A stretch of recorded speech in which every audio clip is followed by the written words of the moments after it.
Alléluia. Que Dieu vous bénisse en ce merveilleux dimanche que nous donne le Seigneur de pouvoir vivre encore.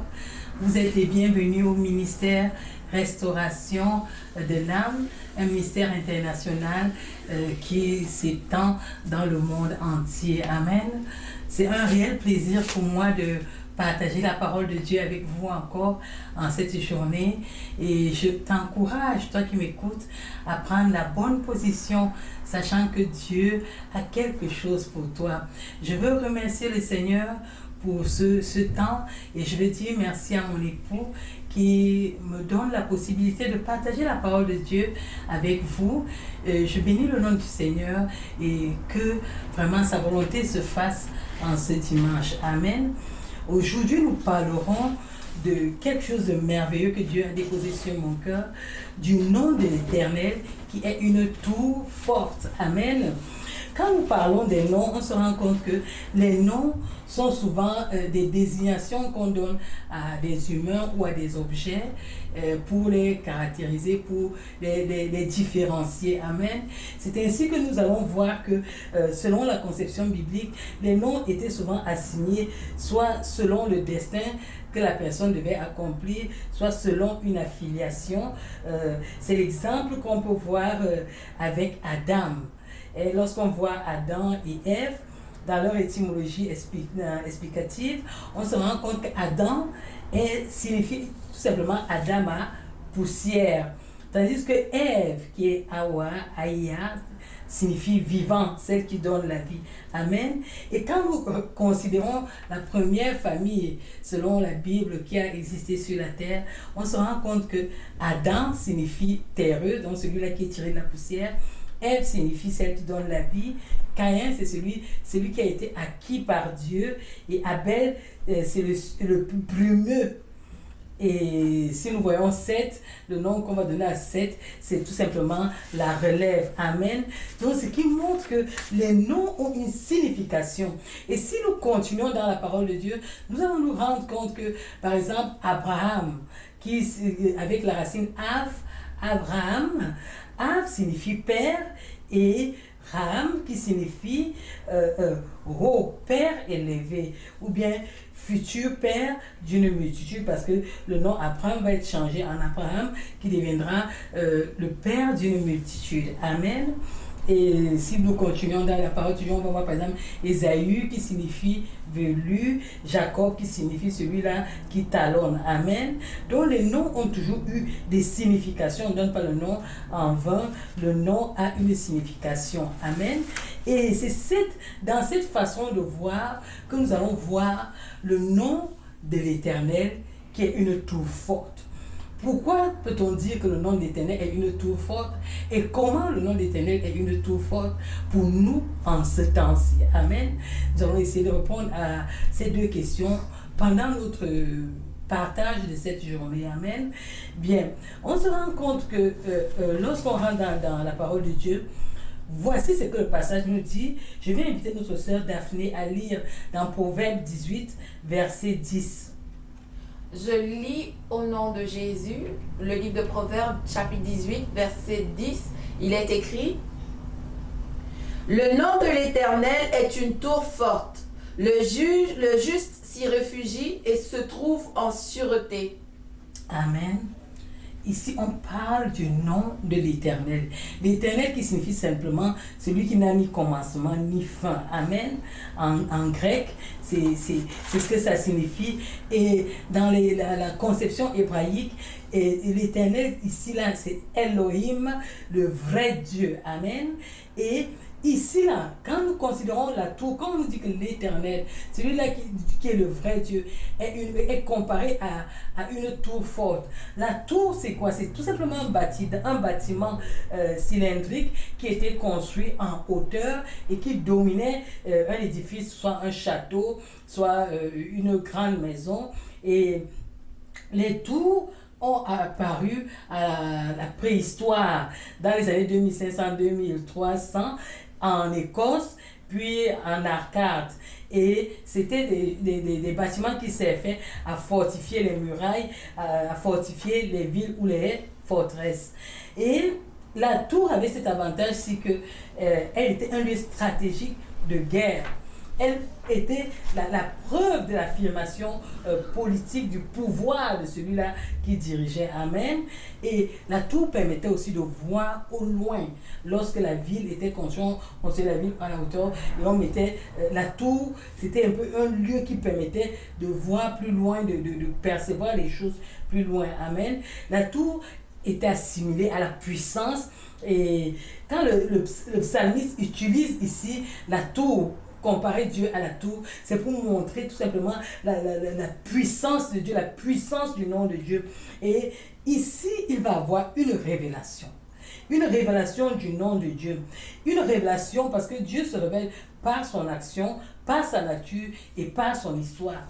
Et le psalmiste ici là-bas se servir du nom de l'Éternel pour nous montrer que l'Éternel est la sécurité. L'Éternel, celui-là qui met sa confiance en l'Éternel, celui-là va demeurer dans un lieu sûr. Celui-là va connaître quelque chose de merveilleux. Alléluia. Si nous nous en tenons au Proverbe 29, verset 25, que je vais inviter notre sœur à lire encore. Je lis au nom de Jésus. Il est écrit dans le livre de Proverbes, chapitre 29, verset 25. La crainte des hommes tente un piège, mais celui qui se confie en l'Éternel est protégé. Amen. Donc, l'Éternel est une protection. Il est cette tour, il est celui qui veille. Il symbolise la puissance. Amen. Quand tu te confies en lui, tu es sous son aile. Amen. Il est la sécurité pour celui-là qui l'invoque. Il est un rocher inébranlable. Alléluia. Ce nom est approprié pour les personnes qui sont désespérées, pour les personnes qui se sentent en insécurité, pour les personnes qui ne savent pas où elles vont aller, pour les personnes qui regardent la vie avec désespoir. Ce nom vient à point nommé pour donner l'espoir, pour encourager, pour dire tiens ferme, pour dire confie-toi en lui parce qu'il sera une tour ferme pour toi. Alléluia. Et on se rend compte, par exemple, Abraham a marché avec Dieu. Et quand Dieu s'est révélé à Abraham avec 75 ans.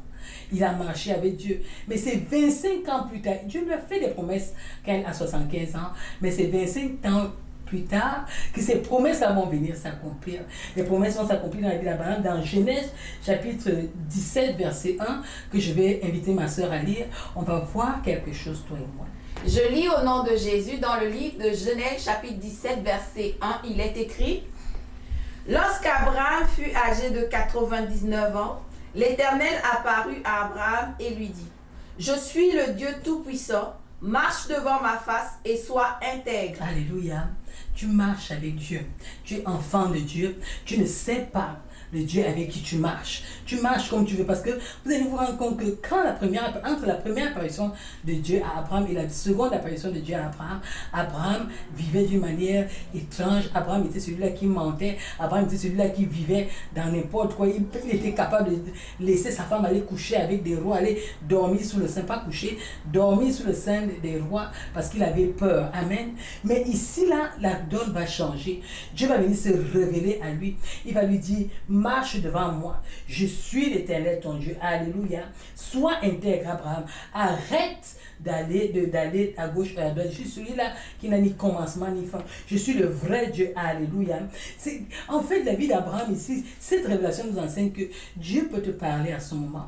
Peut-être quand tu m'écoutes là, tu sens que le Seigneur est en train de te parler, tu étais désespéré, Dieu te parle. Mais les choses que nous espérons généralement, ça ne se fait pas du tic au tac comme ça. Dieu peut prendre un temps, le temps de te former, le temps que tu l'écoutes, le temps de ton obéissance. Dieu est souverain.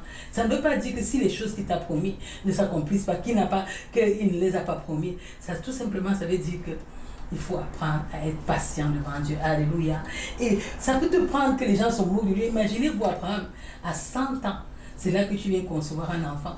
Imaginez les moqueries. C'est même pour ça que vous voyez le nom qu'ils ont donné à leur enfant. C'est un nom de rire. Vous comprenez? Parce qu'ils se disaient qu'on va se moquer de nous. Ils avaient perdu l'espoir. Peut-être comme toi dans ta situation en ce moment. Mais Dieu vient te rassurer, te dire, garde l'espoir, je suis fidèle. Je suis le Dieu d'Abraham, je ne change pas. Ce que j'ai promis dans ta vie, je vais l'accomplir fidèlement. Alléluia. Alléluia. Donc ne te désespère pas. Peut-être que tu attends. Ça fait plus de 10 ans. Peut-être dans ta situation, tu ne sais quoi faire. Peut-être que tu es allé dans des voies tortueuses. Tu ne sais plus comment faire. Sois patient, mon frère. La parole que j'ai pour toi ce dimanche, c'est sois patient. Dieu est fidèle. Ce qu'il a dit, il va l'accomplir. Crois en lui. Fais-lui confiance. Amen. Tiens ferme. L'Éternel est un refuge. L'Éternel est ta force. Il est ta sécurité, peu importe ce que tu traverses. Amen. Peu importe l'attente, peu importe ce que... Parce que c'est quand on est dans l'attente que l'ennemi vient pour nous dire toutes sortes de choses. Mais pour moi aujourd'hui, pour toi, mets confiance en l'Éternel. Alléluia. Ne brûle pas les étapes. C'est aussi le cas pour Moïse, à qui Dieu va se révéler à un moment donné de sa vie. Moïse va marcher, il sait qu'il a un plan, il a un nom de destinée. Son nom signifie sauver les eaux. Vous voyez, les noms, ça a des significations. Il est celui-là qui a été sauvé des eaux. Et il marche devant Dieu, il sent qu'il a une mission, mais il va précipiter sa mission. Il ne va pas attendre l'Éternel.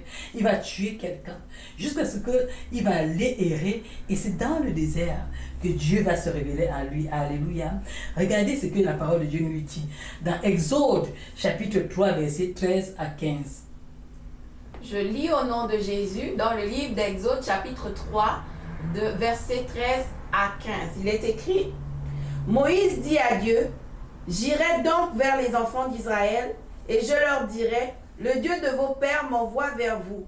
Mais s'ils me demandent quel est son nom, que leur répondrai-je? Dieu dit à Moïse, je suis celui qui suis. Et il ajouta, c'est ainsi que tu répondras aux enfants d'Israël. Celui qui s'appelle je suis m'a envoyé vers vous. Dieu dit encore à Moïse, tu parleras ainsi aux enfants d'Israël. L'Éternel, le Dieu de vos pères, le Dieu d'Abraham, le Dieu d'Isaac, le Dieu de Jacob, m'envoie vers vous. Voilà mon nom pour l'éternité. Voilà mon nom de génération en génération. Alléluia.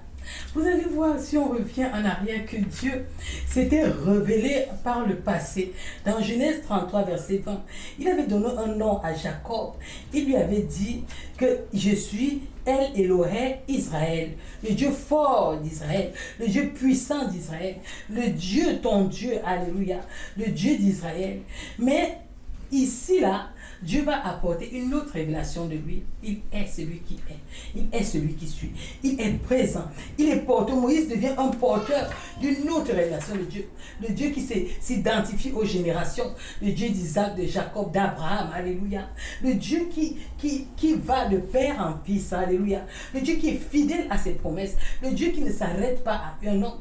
Le Dieu qui quitte d'un père à un autre. Donc, il se révèle de génération en génération. Alléluia. Il est le Dieu qui agit, qui devient présent dans ta situation, présent dans tes circonstances. Le Dieu qui se rapproche de toi, le Dieu qui vient te parler, alléluia. Le Dieu je suis, le Dieu présent. Il devient le Dieu qui existe pour nos pères, le Dieu qui est là pour nous, alléluia. La révélation se passe pendant le buisson ardent. Alléluia. Le buisson ardent nous amène à comprendre Dieu d'une autre façon. Amen. Et Dieu s'est décrit en Abraham ici là.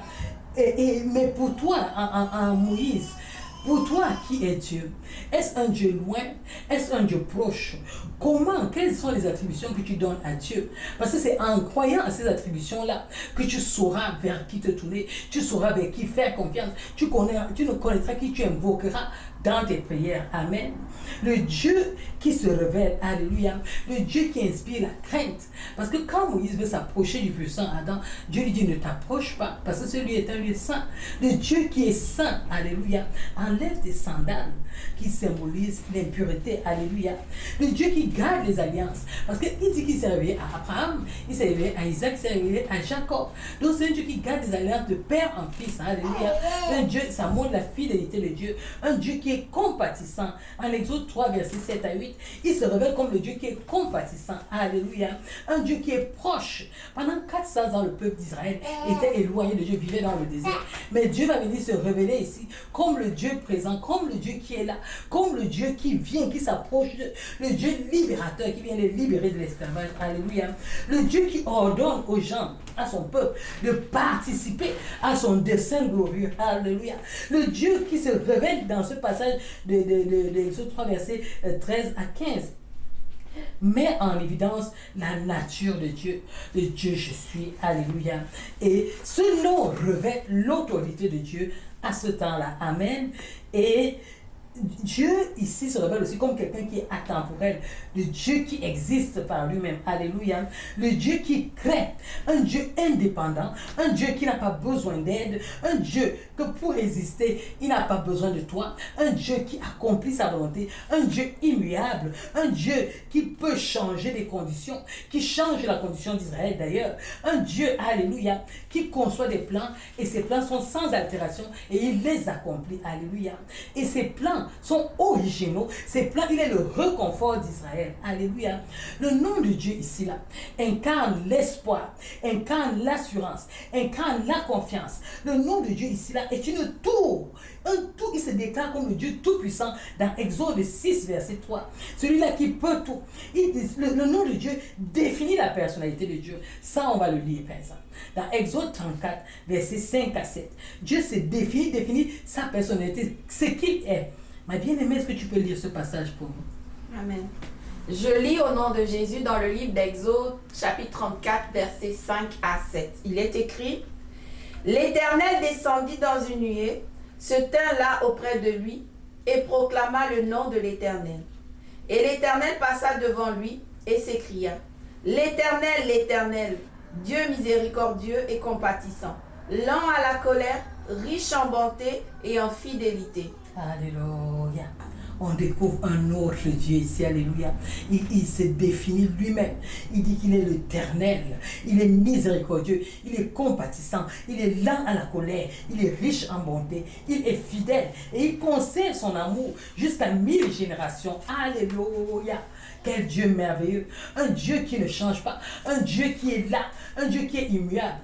Un Dieu qui pardonne les péchés. Un Dieu qui ne condamne pas. Un Dieu qui ne condamne pas l'innocent. Un Dieu qui punit l'iniquité des parents jusqu'à la 4e génération. Donc faites attention à vos actes. Sachez que vos actes peuvent aller, la punition peut aller jusqu'à à vos enfants. Amen. Le nom de Dieu ici là est un nom qu'on peut assimiler dans Ésaïe 9, verset 6. Lorsqu'il nous parle du Seigneur Jésus, on voit d'autres noms qu'on peut assimiler à l'Éternel dans le Nouveau Testament. Amen. Je vais inviter ma soeur à nous lire encore Ésaïe 9, verset 6. Je lis la parole de Dieu dans le livre d'Ésaïe 9, verset 6. Il est écrit: Donnez à l'empire de l'accroissement et une paix sans fin au trône de David et à son royaume. L'affermir et le soutenir par le droit et par la justice, dès maintenant et à toujours. Voilà ce que ferait le zèle de l'Éternel des armées. Alléluia, verset 9, Ésaïe 9, verset 6. Ici, dans ce passage-là, on montre ce que Dieu sera capable de faire. Et en fait, le passage de référence dont je voulais parler, c'est celui-là qui parle de la domination qui reposera sur Jésus. Alléluia. Et on définit qui sera Jésus. Le nom de Jésus là est attribué, il y a beaucoup de choses qui sont attribuées dans ce nom-là. On dit qu'il sera conseiller, alléluia. Il sera Dieu tout-puissant. Il sera Père éternel. Il sera le prince de paix, alléluia. Il sera admirable. Alléluia. Et ce nom de Jésus-là, c'est le nom qui nous est donné à toi et à moi, qui peut-être tu te désespères. Le nom de Jésus nous apporte la sécurité. Le nom de Jésus nous apporte la justice. Selon Jérémie 33, verset 6, le nom de Jésus est précieux et enlève toute confusion du péché. Le nom de Jésus résume les attributs de Dieu. Amen. De Dieu qui est puissant, qui est fidèle, qui est grâce, qui est sagesse. C'est lui le nom qui nous donne. Alléluia. Lorsque tu t'appuies sur lui, qui te donne la révélation. La Bible nous dit que Jésus a le sacerdoce royal. C'est son nom qui est au-dessus de tout nom. Et en son nom, tout genou fléchit. Amen. Et toute langue confesse qu'il est Dieu. Alléluia. Et le nom de Jésus, selon Philippiens 2, verset 9, est un nom souverainement élevé. C'est un nom au verset 10 auquel tout genou doit fléchir. Alléluia. Et toute langue doit confesser qu'il est Dieu à la gloire du Père. Alléluia. Il est le nom, alléluia, qui est sur la terre, sous la terre, dans les cieux. Oh, revêtu la puissance.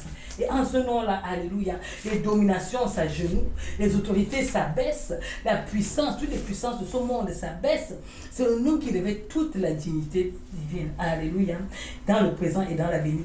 Ce nom est même supérieur au nom des anges, alléluia. Le nom-là révèle l'infinie variété de Dieu. Le règne de celui-là qui porte de Jésus est un règne éternel. Donc, Daniel 7, 27 nous montre que tout obéira à Jésus-Christ. Amen. Il est l'image de Dieu sur la terre. Il est l'image du Dieu invisible.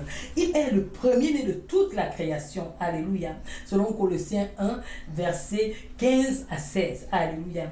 Il est le nom qui dépouille les dénominations. Selon Colossiens 2, verset 15. Il est le nom qui dépouille les autorités. Il est le nom qui les livre en spectacle, en triomphant d'elle par la croix. Alléluia.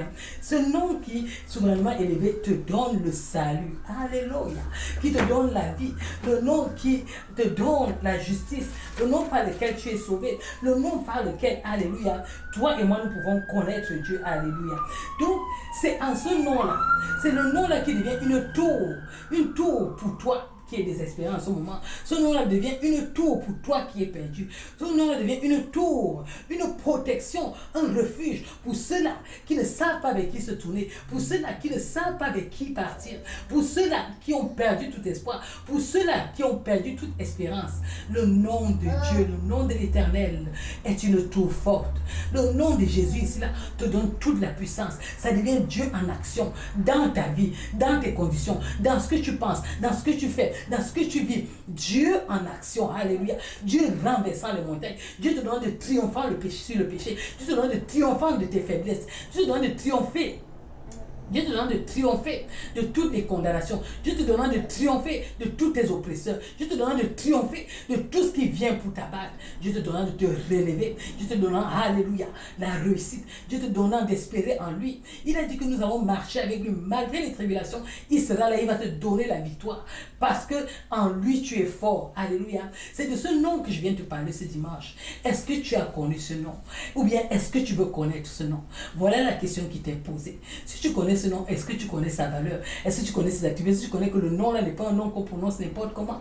Un nom que tu dois appeler dans les situations que tu vis. Un nom qui doit être matérialisé, qui doit être vivant dans ce que tu vis. Voilà les questions que je te pose ce dimanche, afin que tu reviennes à l'Éternel et que tu lui fasses confiance, tu marches avec lui, tu sois intègre avec lui et que tu vives ta foi comme un véritable enfant de Dieu. Le nom de l'Éternel est une tour forte. Le juste s'y abrite et trouve refuge. Le nom de Jésus dans ta vie est une tour forte. Le juste s'y abrite et vit la victoire. Alléluia. Triomphe du péché et triomphe de toutes les forces du malin au nom puissant de Jésus-Christ. Amen. Amen. Demeurez bénis ce dimanche et que le nom de l'Éternel, qui peut-être n'avait pas de puissance, commence à avoir la puissance dans ta vie. Toi qui m'écoutes, au nom puissant de Jésus-Christ. Amen.